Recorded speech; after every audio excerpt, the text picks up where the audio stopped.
अस्सलाम वालेकुम, मैं हूं फखर दुरानी और आप देख रहे हैं फैक्ट चेक पाकिस्तान। आज 3-4 मौज़ूआत के ऊपर बात करेंगे। सबसे पहले बात करेंगे इमरान खान को 9 मई के वाक़यात का जिम्मेदार करार दे दिया है लाहौर की इंसदाद दहशतगर्दी अदालत ने, इस पे तफसीलन बात होगी। दूसरे नंबर पे बात करेंगे इमरान खान को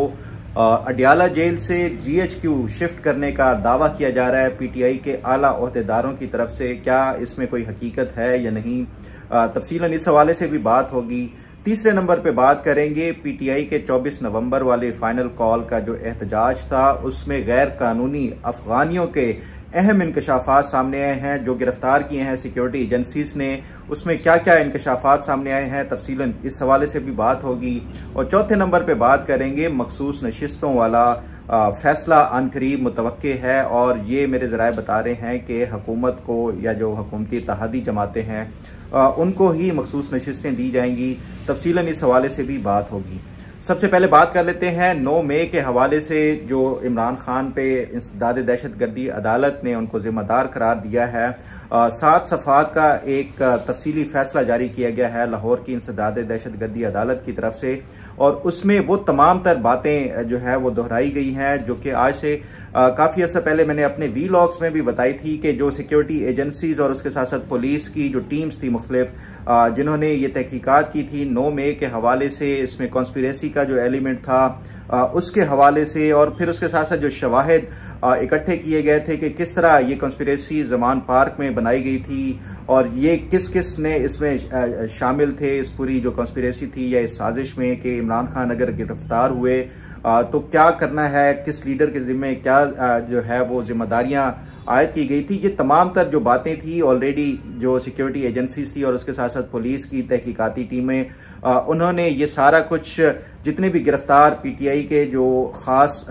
जो अरकान थे या जो रहनुमा थे उनसे उनके मोबाइल फ़ोन रिकॉर्ड से और उसके साथ साथ जो वर्कर्स और जिनको इंस्ट्रक्शंस दी गई थी उन तमाम के मोबाइल फ़ोन के डाटा से ये तमाम चीज़ें ऑलरेडी रिकवर हो चुकी थी और तहकीकाती इदारों ने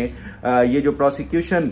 जब ये इंसदाद दहशतगर्दी अदालत की तरफ से ये तमाम तर जो सबूत जमा कराए गए उसकी बुनियाद के ऊपर एक साथ सफ़हात का ये फैसला एक जारी किया गया है। उसमें इमरान खान को एक तो अदालत की तरफ से ये करार दिया गया है कि ये इमरान खान ही इसके ज़िम्मेदार हैं। साथ साथ उन्होंने ये भी लिखा कि इंसदाद दहशतगर्दी की अदालत ने जलाओ घेराव के जो कसूरवार हैं वो इमरान खान है। उसके साथ साथ जो मौजूदा केस है साजिश या इश्तियाल अंगेज़ी पर उकसाने के लिए ये कोई मामूली केस नहीं है।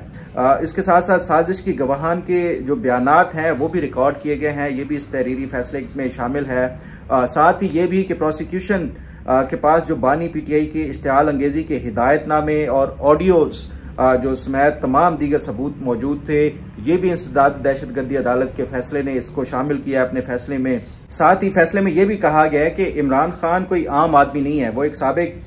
वज़ीर आज़म है और उसके साथ साथ जो PTI एक बड़ी सियासी जमात है उसके चेयरमैन हैं, तो उनके बयान की अहमियत होती है जिसको एक आम वर्कर जिसके ऊपर अमल करते हैं, इसलिए उनके जो जितने भी अहकामात 9 मई के हवाले से थे उनको लाइटली नहीं लिया जा सकता। उस पर साथ साथ ये भी कहा कि अदालत इस बात से इतफाक नहीं करती कि हर केस और हर मुकदमे के मेरिट और जुर्म मुख्तलिफ होता है, इसलिए इसमें वजन नहीं है। ये इमरान खान के वकील उन्होंने ये कहा था कि इमरान खान की ज़मानतें मुख्तलिफ केसेस में हो चुकी हैं और अदालतों से इनको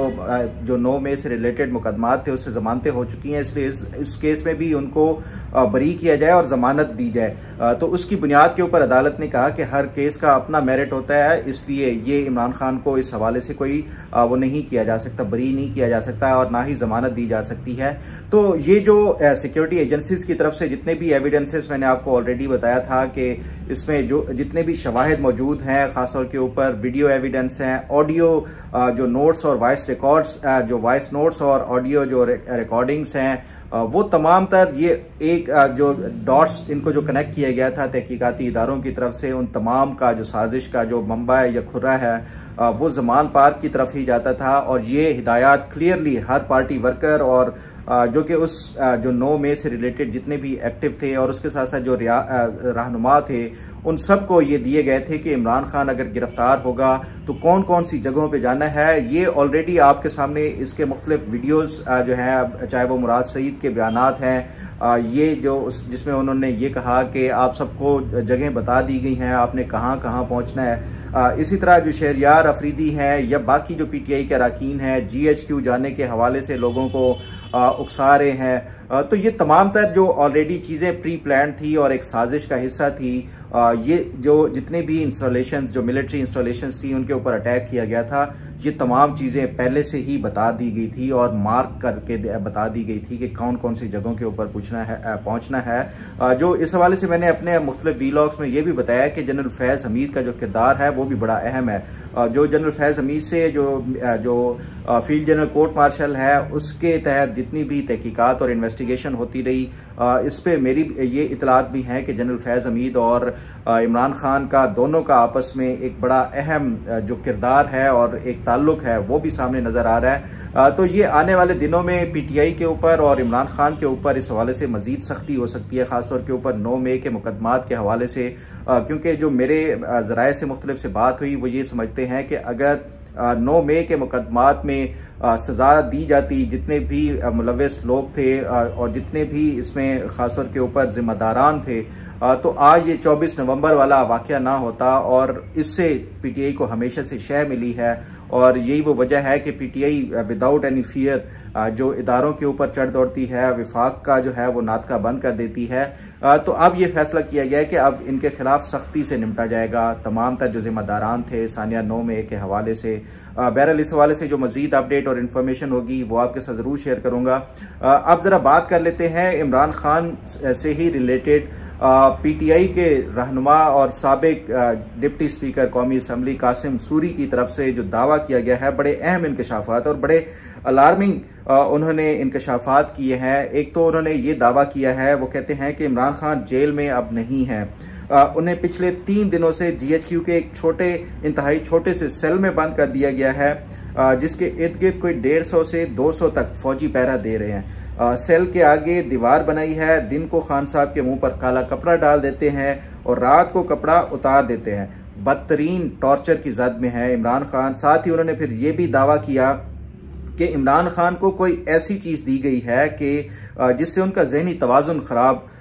होने का ख़तरा है। छोटे से कमरे में बंद करके उन्हें किसी जहरीली चीज़ का स्प्रे किया गया है जिसकी बू इनके जहन पर असर कर रही है और इमरान खान की तबीयत ख़राब है और जान को शदीद ख़तरात लाहक हैं। करीबी ज़राए से उन्होंने ये दावा किया है। उस पर फिर मज़ीद उन्होंने एक और ट्वीट किया। वो ये कहते हैं कि 5 से 7 दिन में इमरान खान को नुकसान पहुंचाने की साजिश कर ली गई है। सारे मुल्क को एक ही वक्त में सील करने का मनसूबा बंदी है। गुज़श्ता रोज़ पुलिस के तमाम बड़े अफसरान के साथ इजलास मुनक़िद किया गया और किसी बड़े ख़तरनाक प्लान की मनसूबा बंदी की जा रही है। ये किसी आम की PTI के वर्कर की तरफ से ये दावा नहीं किया जा रहा। ये एक कौमी असम्बली के डिप्टी स्पीकर रह चुके हैं कासिम सूरी, उनकी तरफ से ये दावा किया जा रहा है और बड़े अहम और ख़तरनाक किस्म के इंकशाफात किए जा रहे हैं। जब ये इन्होंने ट्वीट किया तो इस हवाले से मैंने फिर अपने मुख्तलिफ जो ज़राए हैं, अडियाला जेल के जो ज़राए हैं, उनसे भी बात की कि क्या वाकई इमरान खान को GHQ मुंतकिल कर दिया गया है या वो अडियाला जेल में ही है। मैंने जो अपने ज़राए से ये पूछा तो वो पहले तो उन्होंने बड़ा इसको लाइटली और मुस्करा के ये कहा कि ये बड़ा एक अजीब किस्म का दावा किया गया है कि ये कोई, वो कहते हैं कि कोई ये जो गुड्डे गुड्डी का खेल नहीं है कि किसी शख्स को उठा के आप जेल से फौरी तौर के ऊपर किसी और जगह पे मुंतकिल कर दें। इसके लिए बाकायदा एक प्रोसीजर होता है। अगर किसी भी कैदी को इवन एक जेल से दूसरी जेल भी मुंतकिल किया जाना होता है तो उसके लिए भी बाकायदा जो उसका एक प्रोसीजर होता है उसको फॉलो किया जाता है। ये कैसे हो सकता है कि एक साबिक वज़ीर आज़म उसको इसी तरह उठा के एक जेल से GHQ मुंतकिल किया जाए? तो वो कहते हैं कि इमरान खान वहीं पे अडियाला जेल में ही है और ये तमाम तर जो दावे हैं बेबुनियाद और लग़्व किस्म के हैं। इसी तरह का जो ये कासिम सूरी की तरफ से ये दावा किया गया कि इमरान खान को जहर दिया गया है, कोई जहरीला स्प्रे किया गया है जिससे उनका जहनी तवाज़ुन ख़राब हो सकता है और अगले 5 से 7 दिन में उनकी जान को ख़तरा है, उनको मारा जा सकता है। इस हवाले से भी मैंने ज़राए से पूछा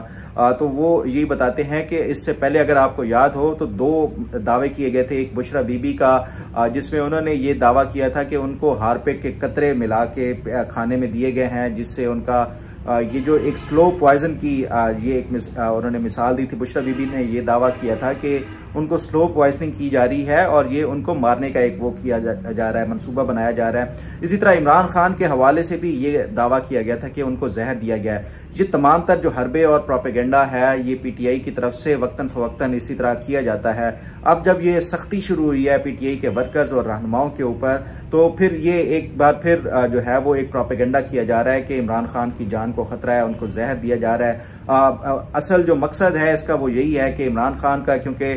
ये जो फाइनल कॉल की नाकामी के बाद इदारों की तरफ से सख्ती शुरू हुई है, खासतौर के ऊपर जो इनके जो रहनुमा है उनको इमरान खान से मुलाकात में वो पहले की तरह जो एक छूट दी जाती थी वो नहीं दी जा रही। तो ये एक प्रोपेगेंडा पीटीआई पहले भी करती आई है कि ये प्रोपेगेंडा करके कि इमरान खान को कोई जहर दिया गया है, इमरान खान को ज़िंदगी को ख़तरा है। पहले भी ये कहा गया था जब ये इमरान खान से मुलाकात नहीं कराई जा रही थी तो फिर ये हुकूमत के ऊपर दबाव डाल के ये इमरान खान से मुलाकात का दरअसल एक बहाना है। इस तरह इमरान खान के वर्कर्स को उकसाया जाता है कि वो उनको जहर दे दिया गया इसलिए हुकूमत उनसे मिलने नहीं दे रही। अल्टीमेटली अदलिया के ऊपर भी प्रेशर आता है। अदलिया हमने देखा इस्लामाबाद हाई कोर्ट की तरफ से सख्त अहकामात हुकूमत को और इंतजामिया को जारी किए गए थे कि इमरान खान से मुलाकात कराई जाए फिलफौर। फिर बहरहाल ये हुकूमत को कराना पड़ा। तो अब भी मैं ये समझता हूँ कि ये जो इस तरह के प्रोपेगेंडा और हथकंडे इस्तेमाल किए जा रहे हैं इसकी वजह वही है कि इमरान खान से एक बार फिर जो इनके रहनुमाओं की मुलाकात के ऊपर पाबंदी लगाई गई है वो दोबारा से वो ख़त्म की जाए और उनसे उसी तरह मिलने जुलने दिया जाए जिस तरह पहले से बिला रोक टोक उनके वकला को, उनके रहनुमाओं को मिलने की इजाज़त दी जाती थी। तो ये एक मैं समझता हूँ कि बिल्कुल जो मेरी इतलात हैं और इस हवाले से जो मैंने इन्फॉर्मेशन ली तमाम तर जो एक दावे और जो वो किया गया है कासिम सूरी की तरफ से ये बिल्कुल सरासर हकायक पर मबनी नहीं है। बहरहाल इस पे मजीद जो इन्फॉर्मेशन और अपडेट होगी वो आपके साथ शेयर करूंगा। अब जरा बात कर लेते हैं कि पीटीआई के जो वर्कर्स गिरफ्तार हुए हैं उसमें बेशुमार जो सिक्योरिटी फोर्सेस की तरफ से जो गिरफ्तारियां सामने आई हैं उसमें जो इंकशाफ हुआ है कि बेशुमार लोग गैर कानूनी अफगान शहरी थे जो कि यहाँ पे खैबर पख्तूनख्वा के मुख्तलिफ अजला में जो कैंप्स बने हुए हैं पनाहगुज़ीन के उनसे इनका ताल्लुक है और उनमें से बेशतर ऐसे थे जिनका जो ताल्लुक है वो क्रिमिनल उनका बैकग्राउंड है और मुख्तलिफ मुकदमात में भी वो पहले से इन्वॉल्व थे। ये तमाम तर जो एक क्रिमिनल माइंड के और ये जो क्रिमिनल्स इस एहतजाज में शामिल थे उनके हवाले से ये जो सिक्योरिटी फोर्सेस ने इनको पकड़ा है और गिरफ्तार किया है और उनसे जो तफ्तीश हुई है तफ्तीश के दौरान उनसे बेशुमार ऐसे जो इंकशाफात सामने आए हैं कि ये अगर पीटीआई की तरफ से ये जो मंसूबा पूरा था अगर ये पूरा हो जाता तो उससे बहुत ज़्यादा खून खराबा फैलना था, ख़ासतौर के ऊपर यहाँ पे जो हुकूमती एहलकारान के हवाले से और उसके साथ साथ जो आम शहरियों के हवाले से। जितना भी मेरी मुख्तलिफ यहाँ पे रिपोर्टर्स से भी बात हुई वो भी ये बताते हैं कि ना सिर्फ ये कि ये जो एहतजाज के दिनों में जूं ये काफ़िला गुजरता था वहाँ पे मोबाइल स्नैचिंग उसके साथ साथ लोगों को लूटना और मार धाड़ करना ये भी साथ साथ शामिल था। लोगों से यहाँ पे इस्लामाबाद के अंदर एहतजाज के दौरान मोबाइल फ़ोन छीने गए, उनके पर्स और बटवे छीने गए। इसी तरह के ये जो क्रिमिनल माइंड्स थे ये साथ इस धरने में जो शामिल थे और साथ ही ये भी इंकशाफ हुआ जो सिक्योरिटी फोर्सेस के लोगों ने इनको पकड़ा है उसमें से कुछ लोगों ने बयानात दिए, बाकायदा वीडियो स्टेटमेंट्स हैं जिसके मुताबिक एक शख्स उसने ये दावा किया कि 30 से 35 जो क्लाशनकोव्स थी एक गाड़ी में उनको ये जिम्मेदारी दी गई कि तुमने इस गाड़ी की जो है वो गार्ड करना है, उसको उसकी सिक्योरिटी की जिम्मेदारी उसे दी गई कि तुमने किसी सूरत भी इसको नहीं छोड़ना। और जब ये लोग पीटीआई की तरफ से जो वर्कर्स के रूप में थे वो जब बंदूकें लेके उस गाड़ी से निकाली उन्होंने तो तब वो कहते हैं कि मुझे अंदाज़ा हुआ कि इसमें तो बहुत बेशुमार किस्म का असला था। इसी तरह के और जो मुख्तलिफ इनके जो पीटीआई की तरफ से पकड़े गए हैं वर्कर्स उन्होंने भी इंकशाफात किए हैं कि मंसूबा दरअसल क्या था कि ये कत्ल गारत करने के हवाले से एक तो भरपूर असला साथ लाए थे और उसके साथ साथ जो बाकी इनकी तरफ से वो किया गया है, तो ये सारा एक जो मंसूबा था अगर ये कामयाब हो जाता तो यहाँ पे इस्लामाबाद में बहुत बड़ा खून खराबा हो सकता था। बहरहाल इस पे जो मज़ीद इन्फॉर्मेशन और जो लोगों को पकड़ा गया है उनसे जो भी इंकशाफात सामने आएंगे वो आपके साथ शेयर करता रहूँगा। अब ज़रा बात कर लेते हैं मखसूस नशिस्तों के हवाले से। आपके इल्म में है कि ये मामला बड़ा पुराना 12 जुलाई से ये अटका हुआ है। जैसे ही सुप्रीम कोर्ट की तरफ से फैसला आया था उसके बाद फिलफौर हुकूमत ने एक बाकायदा इसके ऊपर कानून साजी की और कानून साजी के मुताबिक जो सुप्रीम कोर्ट का 12 जुलाई का फैसला था वो बिल्कुल गैर मुअस्सर हो गया था। ताहम ये हुकूमत की तरफ से और ख़ासतौर के ऊपर स्पीकर कौमी असम्बली की तरफ से 2 मरतबा इलेक्शन कमीशन को ख़त लिखे गए और ये उनसे मुतालबा किया गया कि ये जो मखसूस नशिस्तें हैं जिन सियासी जमातों की बनती हैं उनको दिया जाना चाहिए और अदलिया की तरफ से जो कानून साजी की गई है उसके मुताबिक दिया जाना चाहिए। लेकिन इलेक्शन कमीशन की तरफ से कोई फैसला नहीं आया। फिर ये एक तवक्को की जा रही थी कि जब ये 26वीं आईनी तरमीम है उसी वक्त जो इलेक्शन कमीशन है वो उसके ऊपर कोई फैसला दे सकते हैं। और इस हवाले से इलेक्शन कमीशन की जो लीगल टीम थी और जो मेंबरान थे उनके इजलास भी हुए, मुतअद्दिद इजलास हुए, 8 दिन कंटिन्यूसली ये इजलास होते रहे और उसमें भी कोई फैसला नहीं हो सका। गालबन यही था कि ये इलेक्शन कमीशन की तरफ से ये इंतज़ार किया जा रहा था कि आईनी तरमीम अगर मंजूर होगी और कोई कॉन्स्टिट्यूशनल कोर्ट या बेंच बनता है तो उसके बाद ही मामले को देखा जाएगा। अब जो मेरी इतलात हैं और इस हवाले से मुख्तलिफ ज़राए से बात हुई वो ये बताते हैं कि अगला हफ्ता बड़ा अहम है और अगले हफ्ते किसी भी टाइम जो है इसका ये मखसूस नशिस्तों के हवाले से फैसला आ सकता है। और इसमें जो इलेक्शन कमीशन ये फैसला करेगा ख़ासतौर के ऊपर जो कॉन्स्टिट्यूशनल बेंच की कंपोजिशन है उसको देखते हुए, क्योंकि उसमें 2 जो जजेस हैं वो उन्होंने ऑलरेडी जो 12 जुलाई का फैसला था उसके जो इख्तलाफी नोट में ये कहा था कि ये किसी सूरत भी पीटीआई की मखसूस नशिस्तें नहीं बनती। जस्टिस अमीनुद्दीन खान जो कि कॉन्स्टिट्यूशनल बेंच के सरबराह हैं उन्होंने भी ये इस हवाले से कहा था, जस्टिस मंदो खैर ने भी। तो ये जो फैसला होगा ये कॉन्स्टिट्यूशनल बेंच के जो सरबराह हैं उनकी ऐन उमंगों के मुताबिक, क्योंकि उन्होंने ऑलरेडी इसको गैर कानूनी ये भी कहा था कि अगर कोई गैर आइनी या गैर कानूनी फैसला दिया जाता है तो इदारे उसको मानने के पाबंद नहीं है। तो इस बुनियाद के ऊपर ये जो मेरी इतलात हैं कि ये जो मखसूस नशिस्तें हैं उन्हीं सियासी जमातों को दी जाएंगी जिनको पहले दी गई थी, क्योंकि पीटीआई ने इलेक्शन पार्टी के ऊपर जो टिकट था या पार्टी के निशान के ऊपर कॉन्टेस्ट ही नहीं किया था और ना ही वो इस मुकदमे की फरीक थी। तो इसको बुनियाद बना के ये तमाम मखसूस नशिस्तें मुस्लिम लीग नून, पीपल्स पार्टी, जमीयत उलमाए इस्लाम और बाकी जितनी जमातों को दी गई थी उन्हीं को ही दिए जाने का जो है वो इतलात है मेरे पास। इस हवाले से जो मज़ीद अपडेट और इन्फॉर्मेशन होगी वो आपके साथ ज़रूर शेयर करूँगा। उम्मीद है आपको आज का प्रोग्राम भी पसंद आएगा। अल्लाह ताला आपका हामी व नासिर हो। अल्लाह हाफिज़।